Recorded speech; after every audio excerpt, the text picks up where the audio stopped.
জাকাতের টাকা চট্টগ্রামের বন্যার্তদের মাঝে দেওয়া যাবে কি? উত্তর: জাকাতের টাকা ঢালাওভাবে বন্যার্তদের মাঝে দেওয়া জায়েজ নেই। কেননা বন্যার্তদের মাঝে ধনী গরিব সকলেই আছে। অথচ মোট ৮ ধরনের ব্যক্তিকে জাকাত দেওয়ার কথা কুরআনে বর্ণিত, যথা: ১. গরিব, যার সম্পদ আছে কিন্তু নেসাব পরিমাণ মালের মালিক নয়। ২. মিসকিন, যার একদমই কোনো সম্পদ নেই। ৩.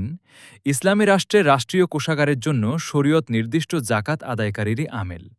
এটা ইসলামী রাষ্ট্রপ্রধান দ্বারা নিযুক্ত হতে হবে, নিজে নিজে মনে করে নিলে হবে না। জাওয়াহিরুল ফিকবহ ৬/৬৯/৪। নবমুসলিমদের ইসলামের প্রতি মোহাব্বত বাড়ানোর জন্য উৎসাহমূলক জাকাত প্রদান, এ বিধানটি রহিত হয়ে গেছে।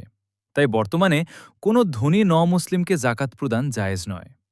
হিদায়া ১/১৮৪, মারিফুল কুরআন ৪/১৭১, তাফসিরে মাঝহারি ৪/২৩৫। ৫. দাস মুক্তির জন্য, যেহেতু বর্তমানে দাস প্রথা নেই তাই এ খাতটি বাকি নেই। ৬. ঋণগ্রস্তের জন্য। ৭. ফি সাবিলিল্লাহ, তথা আল্লাহর রাস্তায় থাকা ব্যক্তিদের জন্য। এখন প্রশ্ন হল, আল্লাহর রাস্তায় কারা আছে? ফুকবাহায়ে কেরাম বলেন, এতে রয়েছেন জিহাদরত মুজাহিদরা। তাদের জিহাদের অস্ত্র ও পাথে ক্রয় করার জন্য জাকাতের টাকা গ্রহণ করবে।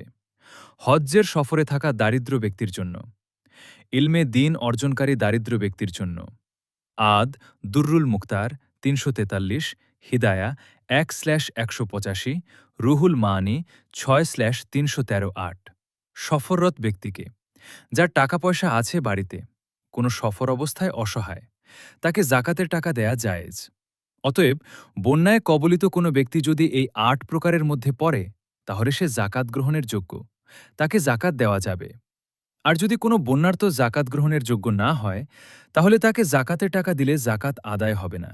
অতএব বন্যার্তদের মাঝে গরিব, অসহায়, ইয়াতিম ইত্যাদি ব্যক্তিদের কে জাকাতের টাকা প্রদান করা যাবে?